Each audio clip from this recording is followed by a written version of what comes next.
Bu çocuğu sevdim. Ona yapacaklarımız yüzünden neredeyse kendimi kötü hissedeceğim. Nerede? Kuzen mi? Şapşal kuzen.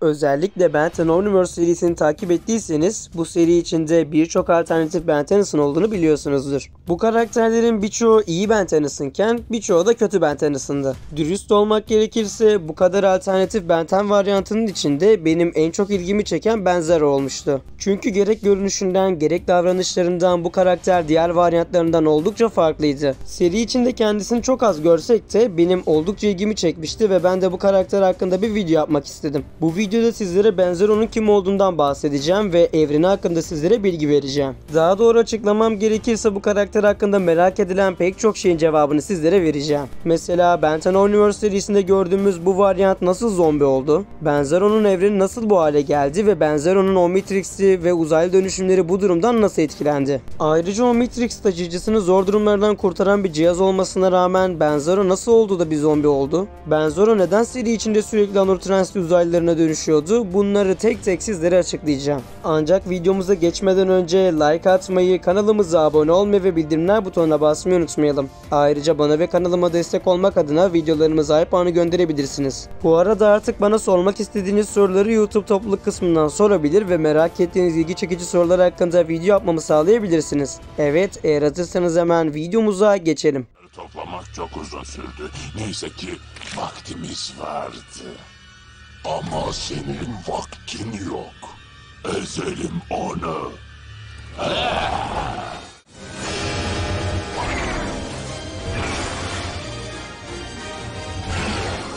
Keyfi bilir.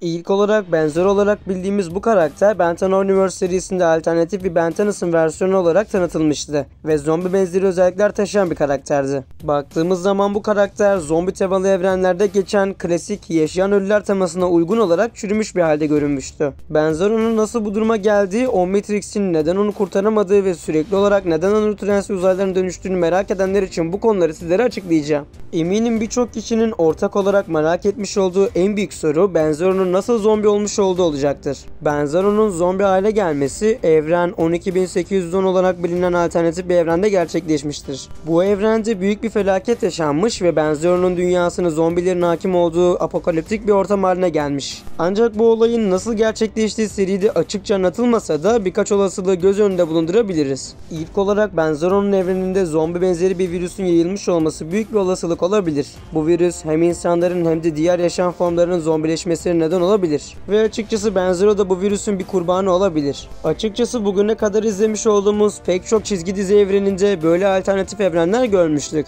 Diğer bir olasılıksa Ben 10 evreninde sadece bilimsel olaylar değil, aynı zamanda büyüsel ve kozmik etkiler de sıkça görülmüştü. Ben Zero'nun zombileşmesi bir tür büyü veya lanet gibi doğaüstü bir etkiden de kaynaklanmış olabilir. Özellikle de seri içinde birçok kez görmüş olduğumuz Anor Transli gibi korku temasına sahip bir gezegenin varlığı bu teoriyi destekleyebilir. Diğer bir merak konusu olan şey ise elbette Ben Zero'nun evreni nasıl bu hale gelmişti? İlk olarak Ben Zero'nun dünyası tıpkı klasik zombi temalı evrenlerde olduğu gibi büyük bir kaos ve çürüme içindedir. Bu evrende toplum çökmüş, insanlar ya zombiye dönüşmüş ya da kaçınılmaz bir sonla karşı karşıya kalmıştır. Bu felaketin ardında yatan nedenler doğrudan açıklanmasa bile dünyada büyük bir zombi salgınının patlak verdiği ve tüm yaşamı etkilediği tahmin ediliyor. Bu dünya normal Ben'in evreninden oldukça farklı. Çevre, yapı ve toplumun genel durumu tamamen çürümüş ve yıkıma uğramış. Dolayısıyla Ben Zero'nun dünyası kendisinde zombileşmiş Ben'i barındıran deforme olmuş bir versiyon olarak görülüyor. Diğer bir soruysa Ben Zero'nun Omnitrix'i ve uzaylı dönüşümleri bu durumdan nasıl etkilendi? Şimdi baktığımız zaman Omnitrix benim farklı uzaylı formlarına dönüşmesini sağlayan ve aynı zamanda onu fiziksel tehditlerden koruyan gelişmiş bir teknolojik cihazdı. Ancak Ben Zero'nun durumunda Omnitrix de bozulmuş ya da virüsün etkisiyle farklı bir hale bürünmüş olabilir. Ben Zero'nun Omnitrix'i muhtemelen evrendeki zombi salgından etkilenmiş olabilir. Zombileşme süreci sadece benim bedenini değil, aynı zamanda Omnitrix'in işlevselliğini de bozmuş olabilir. Yani bildiğimiz üzere Omnitrix her zaman taşıyıcısını koruma amacı taşısa da bu bozuk evrende Omnitrix'in koruma protokolleri etkisiz hale gelmiş olabilir. Büyük olasılıkla Benzero normal uzaylı formlarına dönüştüğünde bile bu formlar çürümüş ve zayıflamış halde çıkacaktır. Örneğin 4 kol gibi güçlü uzaylı formlarında bile fiziksel olarak zayıf, çürümüş ve zombileşmiş bir görünüm hakim olacaktır. Bu durum Omnitrix'in işlevlerinin salgından ya da virüsten olumsuz etkilendiğini ve normal uzaylı dönüşümlerine dahi bozduğunu gösterir. Diğer bir merak edilen soruysa Omnitrix taşıyıcısını nasıl koruyamamış olabilir? Omnitrix normalde taşıyıcısını ölümcül tehlikelere karşı koruyan bir cihazdı. Örneğin ben normal fiziksel hasar gördüğünde Omnitrix devreye girerek onu iyileştirmeye veya koruma işlevini üstleniyordu. Ancak Benzero'nun zombi hale gelmesi Omnitrix'in bu koruma işlevinin ya bozulduğunu ya da aşılmış olduğunu gösteriyor. Eğer zombileşmeye neden olan virüs ya da biyolojik etken genetik seviyede bir mutasyon oluşturduysa Omnitrix bunu düzeltememiş olabilir. Omnitrix biyolojik yapıları değiştirebilse de bu virüs ya da etkiler çok daha güçlü olmalı ki Omnitrix de bu durumda başarısız olsun.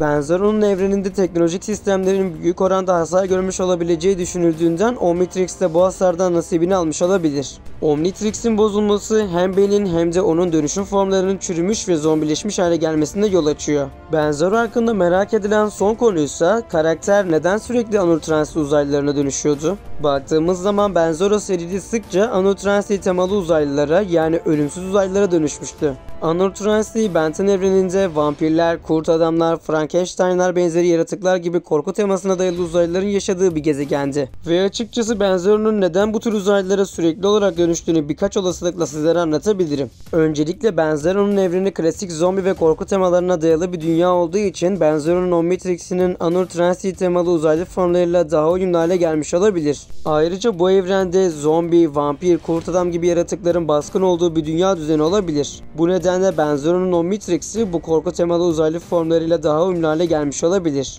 Ayrıca Benzero'nun Omnitrix'i muhtemelen ciddi bir hasar almış ve DNA matrisi bozulmuştu. Bu yüzden Benzero'nun en sık kullandığı uzaylı formları korku temalı uzaylılara odaklanmıştı. Anur-Transli uzaylıları zombi bir evrende daha uyumlu ve güçlü formlar olabilir. Bu yüzden Benzero sık sık bu yaratıklara dönüşmeyi tercih etmiş olabilir. Ayrıca az önce de söylediğim gibi bu uzaylılar zaten ölümsüz olduğu için Benzero'nun evrenindeki virüsten etkilenmeyen ve sorunsuz bir şekilde kullanılabilecek uzaylı formları elbette Anur-Transli türleri olacaktır. Tüm bunları değerlendirdiğimizde Benzero'nun zombi hale gelmesi onun dünyasında yaşanan büyük bir felaketin sonucudur.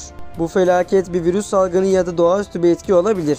Benzero'nun Omnitrix'i de bu durumdan etkilenmiş ve bozulmuştur. Normalde Omnitrix taşıyıcısını koruyan bir cihaz olsa da Benzero'nun evrenindeki özel koşullar bu koruma mekanizmasını bozmuş olabilir. Ayrıca Benzero'nun Anur-Transli uzaylıların dönüşmesinin nedeni evrendeki korku temalı düzen ve Omnitrix'in bozulmuş DNA matrisiyle ilgili bir durumdur.